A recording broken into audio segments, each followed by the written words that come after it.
I bid you welcome.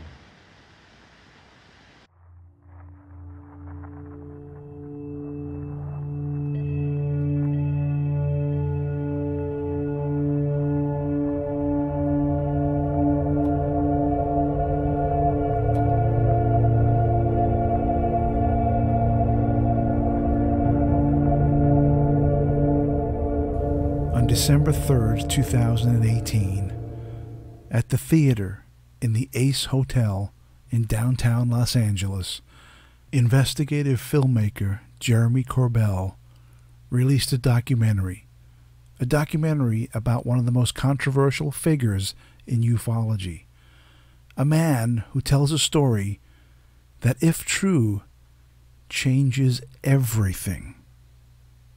That man is Bob Lazar. The documentary was called Bob Lazar, Area 51, and Flying Saucers. I was there at the premiere.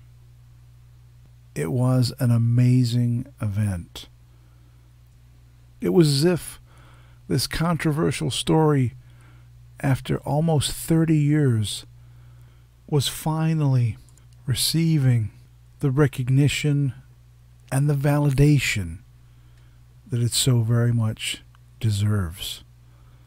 Bob Lazar's story, from my perspective, reeks of the truth. When I hear Bob Lazar speak about these things, I do not get the impression that he's a con man or a liar or mentally ill. I get the impression that he is an honest man, to the best of his ability, relating events that happened to him working at the top secret facility S4 in the late 1980s. If you're not familiar with Bob Lazar's story, this documentary will be a massive eye-opener for you. If you are familiar with Bob Lazar's story, there are several things in this documentary that you are unaware of and will open your eyes also. And I think, and I hope, will hammer home the truth of the matter, that Bob Lazar is telling the truth. These events are real and really did happen. Once the movie was over in the theater, there was a Q&A session. The Q&A session consisted of investigative reporter George Knapp, who was responsible for breaking the news story of Bob Lazar and Area 51 in 1989 to the world. Think about that for a second. Before Bob Lazar and George Knapp, the world at large had no idea about Area 51, this iconic secret location. Nobody knew anything about it. Now, today, you could literally grab any random stranger off the street and ask them about Area 51, and you'd get a response. They have the aliens there. It's in Nevada. It's a secret base. Everyone is aware of this. And the only reason they are aware of this place is because of George Knapp and Bob Lazar. George Knapp appeared on the stage, closely followed by Bob Lazar and Jeremy Corbell. They sat there, the three of them, on the stage, and took questions. Took questions from Twitter. And Jeremy also asked Bob a bunch of questions and asked George Knapp a bunch of questions, and their answers were amazing, thought-provoking, straightforward, and incredible. If you weren't there that night, you missed the Q&A session. But luckily for you, I recorded it. Now here's a brief disclaimer. During the Q&A session, Jeremy Corbell, the filmmaker, told everyone in the audience that they could not video record the event. They could take photographs, but they could not video record the event. I have followed his wishes to the letter. I did take photographs. I did not videotape the event, but I did record the audio. Might sound like a loophole to some, but I think it's worth it because this information is valuable. This event was valuable. This movie is valuable, and I strongly recommend anyone listening to go and purchase or rent the documentary Bob Lazar, Area 51, and Flying Saucers. Having said all that, here's the Q&A from that night. Enjoy. Questions right now from around the world. People are messaging me, Instagram, Twitter, like personally calling and sending texts.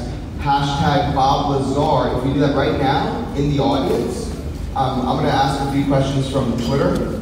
Not for the people that say mean things to me, but just actual good questions. And I actually have a few for you already. If you know my phone number, you can text me, but hashtag Bob Lazar Twitter, and we'll get some questions answered. But I want to flip the script here for a second, because George is always the one interviewing everybody. So I want to take a second to interview George on something.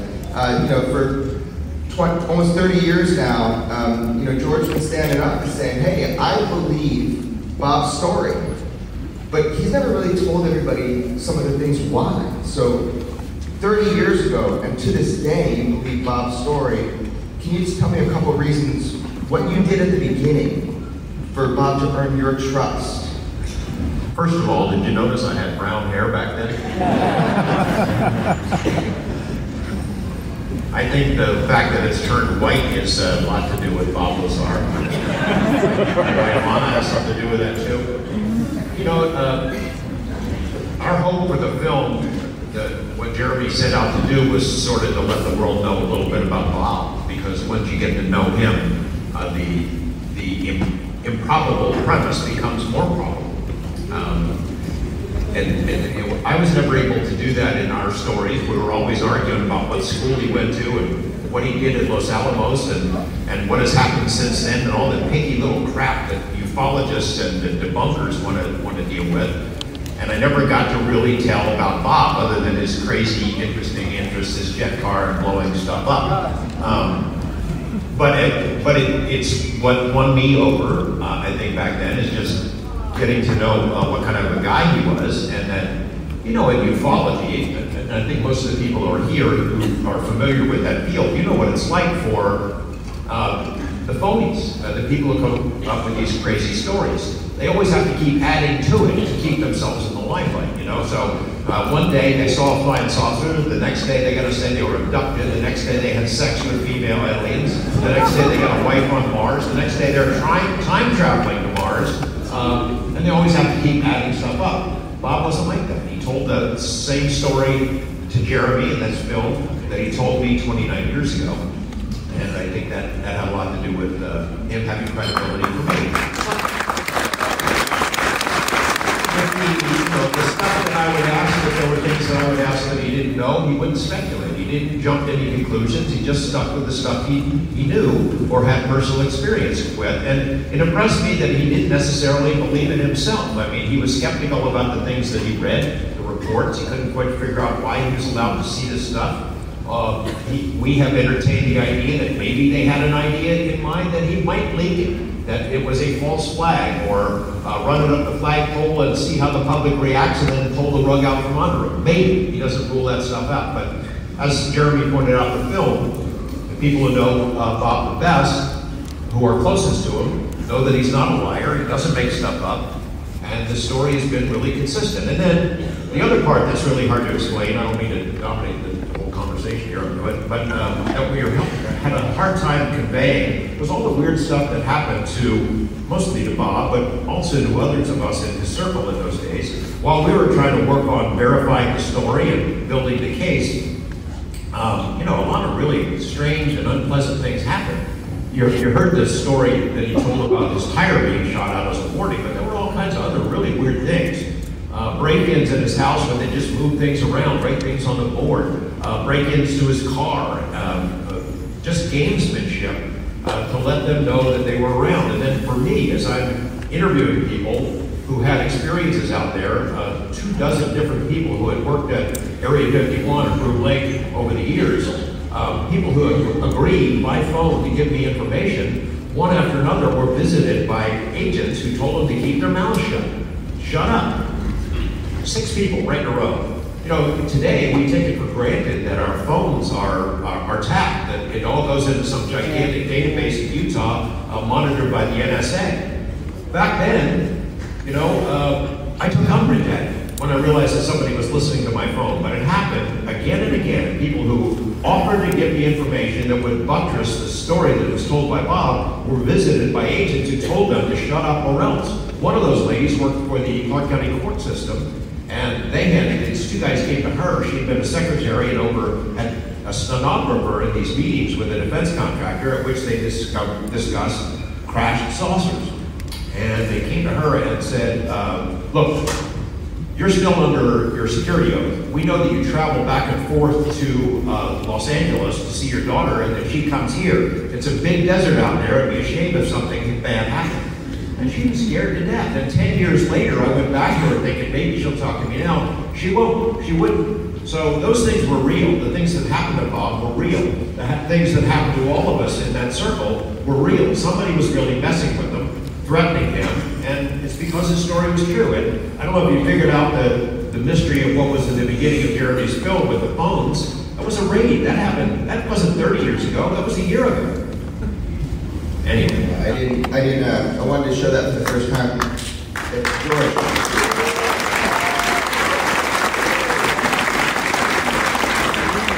Yeah, I wanted to show you guys that, you know, for the first time. That was real. That did happen. I experienced it, and that was shocking because I didn't set out in the movie that something like that was going to happen. So I kind of started to understand a little bit. You can think whatever you want. That happened. So really, Bob, George and I are sitting here, and the thing is, you've never needed a defender. You've never needed somebody to talk for you. And people have said that. And the thing is, you've never needed it. You just didn't think it was worth your while, but you have a receptive audience here of people that, whether they believe it or not, they're willing to hear your story. And I think this is a different era and a new time. I feel that now. Yeah!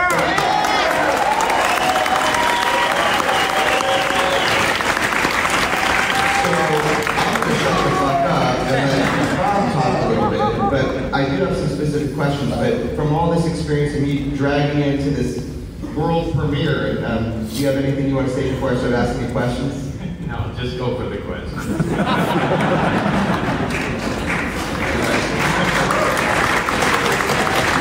right, I got one from my buddy Dan. In a clip from, and this is my fault as a filmmaker, I can clarify, you can't clarify everything. Dan, in a clip from Modern Day, he says he never saw an alien. But in the clip from 1989, he references seeing cadavers. That was both the clips were in my movie. Can he explain? Yeah, that was in the briefings. There was we were given 2 or 3 page briefings of all the other projects going on, and everything was compartmentalized. So we had, we dealt with power and propulsion, and there was another group that dealt with metallurgy. There was another group that dealt with any biological entities. And anyway, we just had little briefings between the groups, so we kind of knew if there were any connections, and that was part of the biological entity briefing. So they had a vivisection drawing of a creature. No, it wasn't a drawing, it was an actual photograph. And it was, the only thing it showed was there was a single organ in its body, as if the heart, lungs, liver, everything had grown together into a single organ. And they had cut that apart, and we're looking at the different chambers inside. And that's pretty much literally that all I got to see from that, but that was kind of fascinating in itself. And I mean, that's why I think people just kind of take that for granted. You're saying, and oh, everybody slip up on words. Oh, you said drawing first. Bob drew me a picture of the alien cadaver thing. So that's another thing I noticed. You get on the air, even with George, and you've been friends for so long. Bob is so worried that you're gonna, when he's talking, if he says the wrong word, just listen for what he says. Don't try to pick apart the words. I think that's so important. I feel like it's a new kind of day, but George, I know you also kind of hate having the camera on you. You love that scene I did where you're in your house and there's awards behind you. You hated that thing. But I'll never do that again. I am forever banned as being a filmmaker with you guys. But okay, look, let's get another question from the audience, unless you have something you want to pull up. Okay. So, by the way, did everybody like the movie? Yes.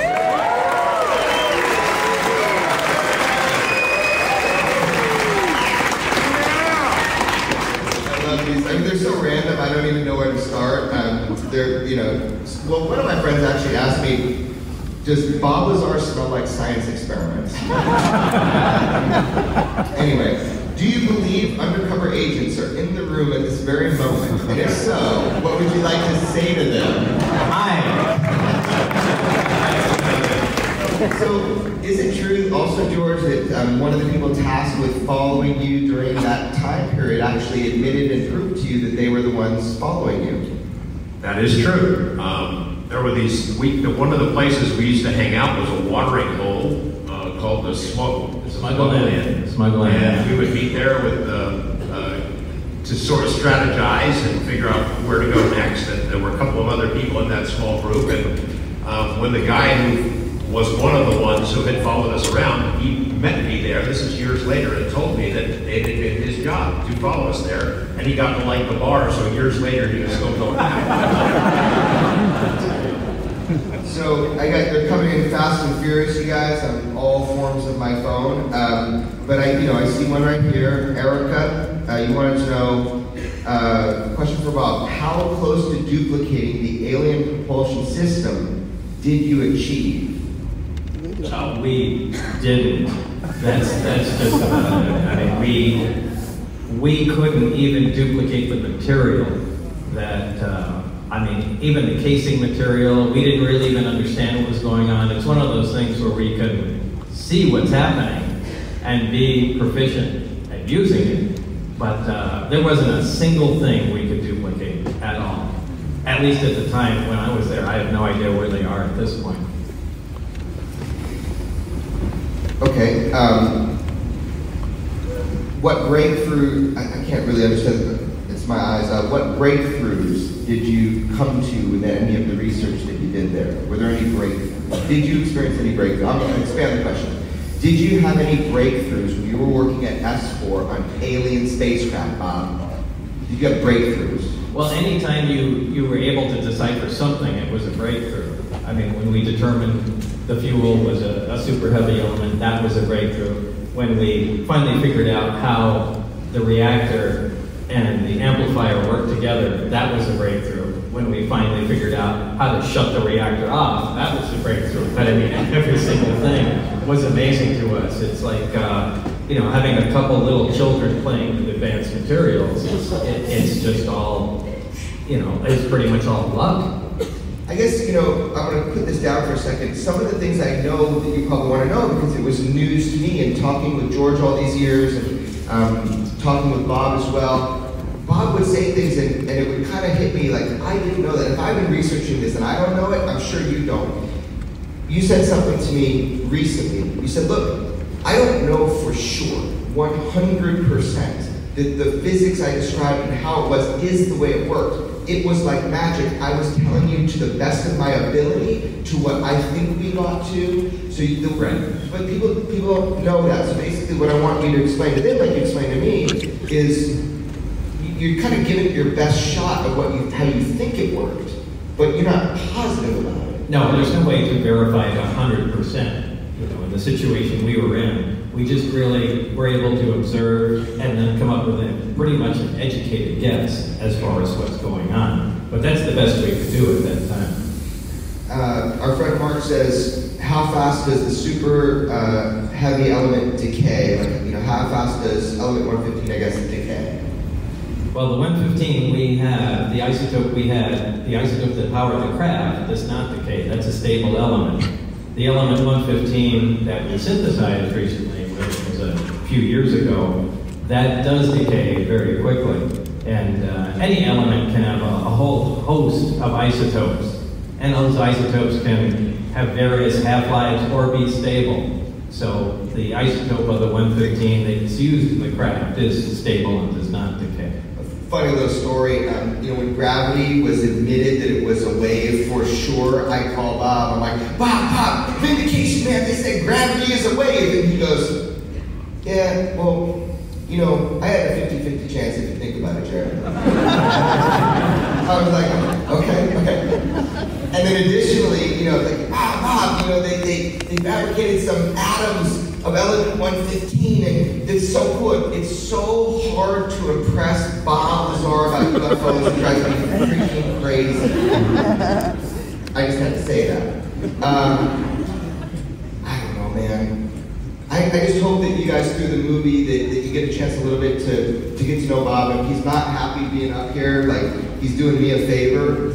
And it's not because he doesn't want to answer your questions. He's tried. He tried a Twitter account for like a few months. I don't know. It's just you're kind of done, or I don't know. You talk to yourself, man. You're uncomfortable, admit it. Yeah, no, I have social anxiety, so this is like, this is horrific to me.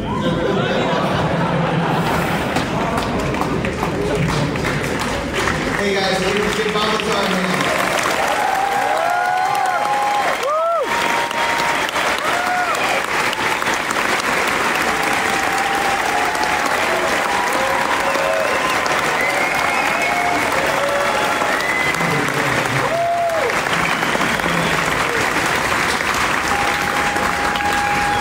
Where are all the haters at that told me I was a shitty filmmaker? Now, where are you not cheering here? Okay, fine, tough guy. I want to say thanks to some friends of ours from Buddha Jones, the company that produces trailers and community songs, the best company in the business, and they're here. Can I elaborate? Okay, so I make films all alone in a room, and Buddha Jones is an amazing company. They did the trailer. He's a friend of George's from way back in the day. Saved my ass. I can't apparently cut a trailer worth shit. Buddha Jones, you are the gods of the trailer. John Long, I want to meet you. I got stories Let's get back to Bob. So, I don't know, it's a different day maybe with Bob, and again, Bob's never been one, he's not a shrinking violet, Bob can defend himself, he's a jet car guy, the brothel guy, the shotgun guy, he's living crazy, he's living a wild life, but I don't know, I guess Bob, out of everything that you did, whether people decide to believe your story or not believe your story, a lot of times that's because they either don't have the information or they do. But whatever, whether they believe it or not, is there a message to, you can't see anything here, but 800 and something people down here, 800 and something people, we got a sold out house out there.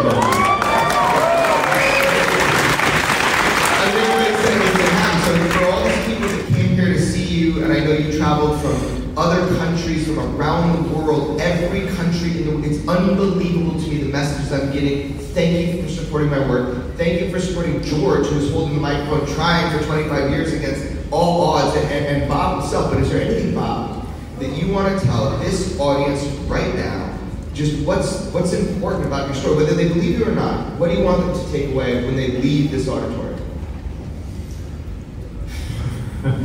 Really? I always say,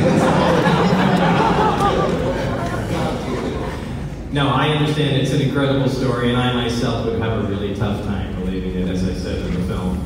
But the events that were portrayed occurred just like they were shown.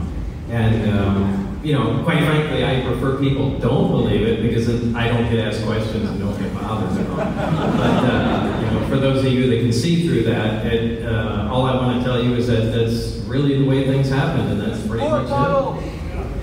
Sport model. Okay, I'm going to take one cellular question. No more. Zero more. Shut your mouth and be out. Zero more. No cellular. You're about to be kicked out by me personally.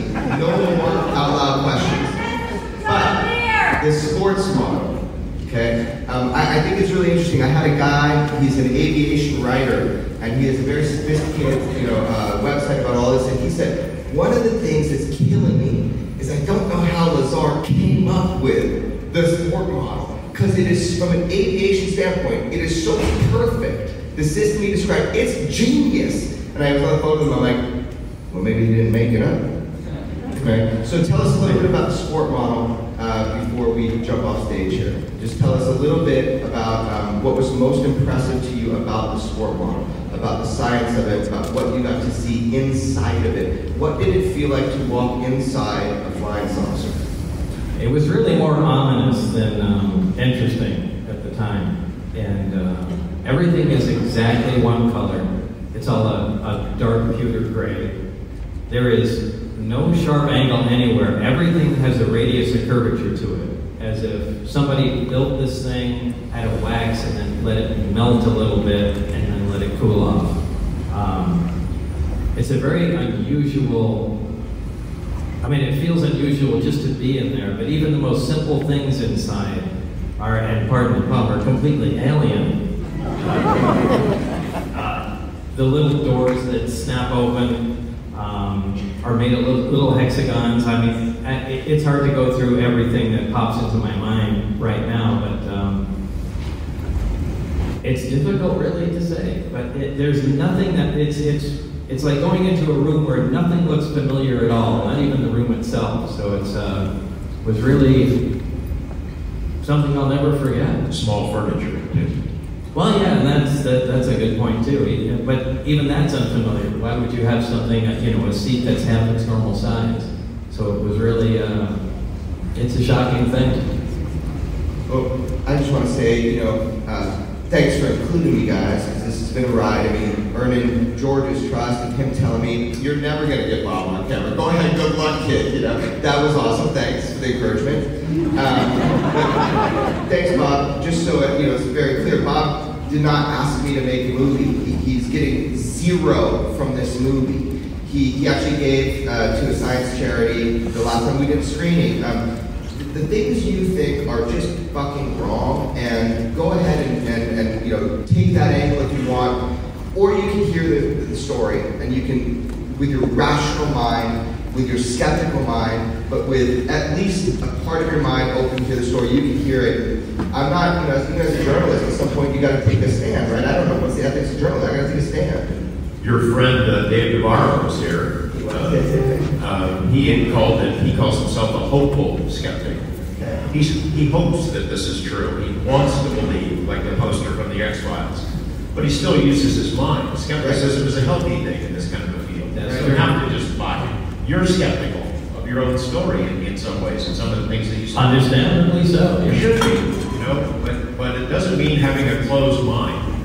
It means asking good, hard questions. But do you think they're coming back? Okay, if one more person yells out, I'm going to personally kick you out of the theater. That is not allowed tonight. Go on.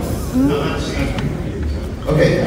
Yeah, we have a very nice night. Don't make me get jujitsu on you. Okay, so cool. I think I'm going to wrap up here with just a couple little things. But look, I don't know for you guys in the audience, there will be now a storm of information. Oh yeah, by the way, all my jiu-jitsu students are right here, so don't even think about it. Okay, so anyway, there's going to be a storm of information that comes out over the next probably 6 months. What you saw is a glimpse. It's just a glimpse into Bob's life. It's a glimpse into the work that George Knapp has tirelessly done for 30 years into this story. Slowly, I'm going to be releasing clips and little pieces and just, let's get the information out there. You saw the bulk of it. But the conversation has started now.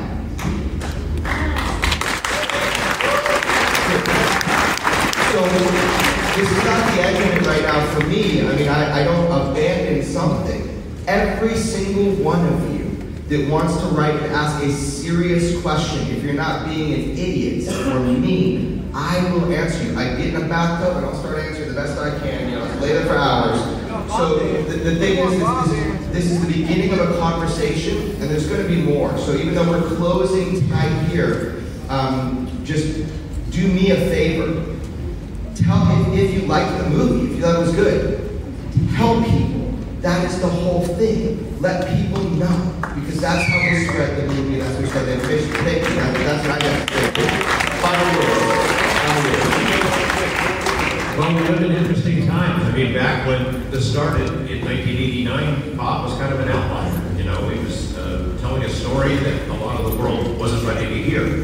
In the last 12 months, things have changed dramatically. You know, that New York Times story in December of last year, TTSA, Bob Lazar coming forward, those videos released by the Pentagon, suddenly people of my line of work are doing UFO stories, and they're taking it seriously. They don't start off with funny jokes and put downs, and maybe the pages turn. Maybe we really are in a new era, an era when Bob's story can be viewed in a much more positive way without all the nitpicky bullshit.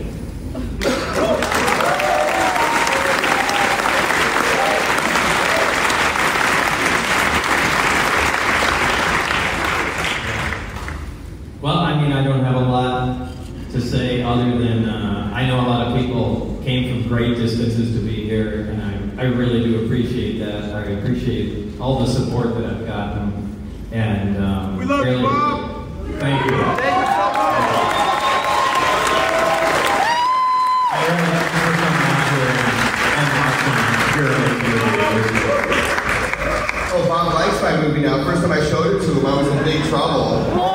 You're rehashing everything about my life. What are you doing? Okay, so you know, I'll just end with this. Like, I literally broke Bob's hand getting him to sign posters for you because I thought you were going to kill me if I didn't do that. So there are actual autographed posters by Bob outside, and I worked hard on that to get him to sign them.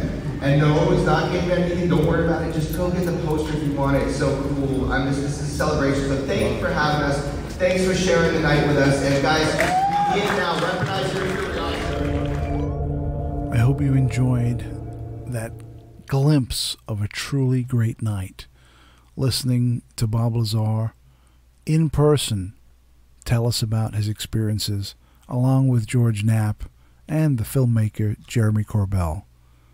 It was a wonderful night and a great experience, and I cannot wait to see what's next for Corbell. What's his next movie? What topic will he tackle next? We'll have to see. Once again, thanks for listening. Go purchase the movie, Bob Lazar, Area 51 and Flying Saucers.